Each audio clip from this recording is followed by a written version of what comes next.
Sir இந்த தடவை நடந்த நீட்ல கூட பாத்தீங்கன்னா குறிப்பா வந்து அந்த எந்த பிளேஸ்ன்னு வந்து சொல்லாதனால வந்து இப்ப தருமபுரி அரசு கல்லூரி அதே போல சேலம் கல்லூரி அப்படின்னு போட்டதுனால எந்த பிளேஸ் குறிப்பிடாதனால மாணவர்கள் ரொம்ப கடுமையான அந்த நீட்டுங்கிற முகமை தேர்வு நடத்தும் முகமை தொடர்ந்து நீட்டு என்னைக்கு வந்ததோ அன்னைக்கிலிருந்தே குளறுபடிகளோட உச்சமா இருக்கு.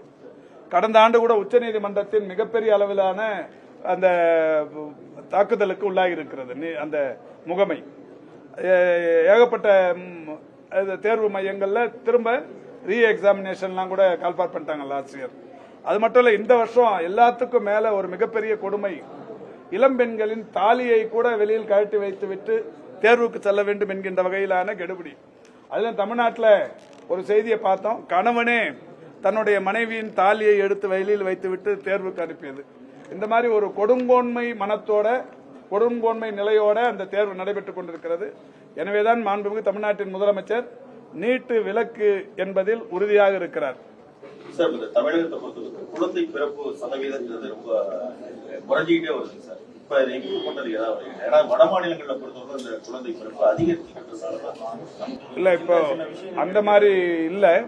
அதாவது ஆரம்ப காலங்களில் 70கள்ல இருந்து அன்னைக்கு ஒன்றிய அரசு அந்த குடும்ப கட்டுப்பாடுங்கிற மாதிரி நிறைய அந்த இது எடுத்துட்டு வந்தாங்க. அப்போ நம்ம கவர்மெண்ட்டை பொறுத்த வரைக்கும் ஒன்றிய அரசோட அந்த திட்டங்களை இங்கேயும் நம்ம செயல்படுத்துறோம்னு சொல்லி நாம் இருவர் நமக்கு மூவர், நாம் இருவர் நமக்கு இருவர், நாம் இருவர் நமக்கு ஒருவர், அதுக்கப்புறமா கடைசி முழக்கம் நாமே இருவர் நமக்கேன் இன்னொருவர், இந்த மாதிரிலாம் அந்த முழக்கங்கள் மாறிச்சு.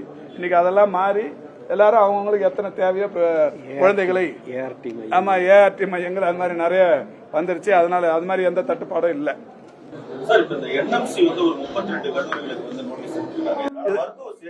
இல்ல இதுக்கும் மருத்துவ சேர்க்கைக்கும் சம்பந்தமே இல்லை. நேற்றுக்கு தெளிவா சென்னையில இது சம்பந்தமாக நான் சொல்லி இருக்கிறேன். அதாவது இந்தியா முழுக்க பாஜக ஆளும் மாநிலங்கள் உட்பட எல்லா மாநிலத்திலும் இருக்கிற மருத்துவக் கல்லூரிகள் 400க்கும் மேற்பட்ட மருத்துவக் கல்லூரிகளுக்கு இந்த மாதிரி நோட்டீஸ் அனுப்பியிருக்காங்க.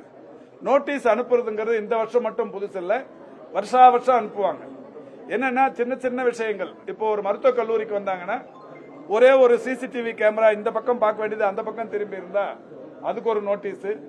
இப்போ மருத்துவ பணியாளர்கள் உள்ள வரும்போது ஒரு பயோமெட்ரிக், ரெண்டாவது போகும்போது எக்ஸிட் ஆகும்போது ஒரு பயோமெட்ரிக், 2 கேட்கறாங்க. ஒன்னு மட்டும் பண்றோம், இப்ப 2வதும் பண்ண சொல்லி ஒரு நோட்டீஸ். இந்த மாதிரி சின்ன சின்ன விஷயங்களுக்காக நோட்டீஸ் கொடுப்பாங்க. இப்போ 34 கல்லூரிகளுக்கு நோட்டீஸ் தரப்பட்டு 24 கல்லூரிகளுக்கு அதற்கான பதில் அனுப்பப்பட்டு விட்டது. இப்போ ஒரு 10க்கு டைம் இருக்கு, இன்னும் ஒரு வார காலம் டைம் இருக்கு, பதில் அனுப்பிடுவாங்க. இது சாதாரணமா வருடந்தோறும் நடக்கிற ஒரு அபிஷியல் நிகழ்வு, ஒரு சாதாரணமான ஒரு நிகழ்வு. இதை தமிழ்நாட்டின் அரசியல் தலைவர்கள் ஒரு குறிப்பிட்ட சில பேர் அவங்களுக்கு இருக்கிற ஒரு சாணக்கிய அதாவது நிபுணத்துவத்தை இதுல காட்டியிருக்கிறாங்க. இதனால எந்த பாதிப்பும் யாருக்கும் இல்லை, யாரும் கவலைப்பட வேண்டியதில்லை, பெரிய பதட்டத்தை யாரும் உருவாக்க வேண்டிய அவசியமும் இல்லை. செய்திகளை உடனுக்குடனும் துல்லியமாகவும் தெரிந்து கொள்ள சப்ஸ்கிரைப் பண்ணுங்க.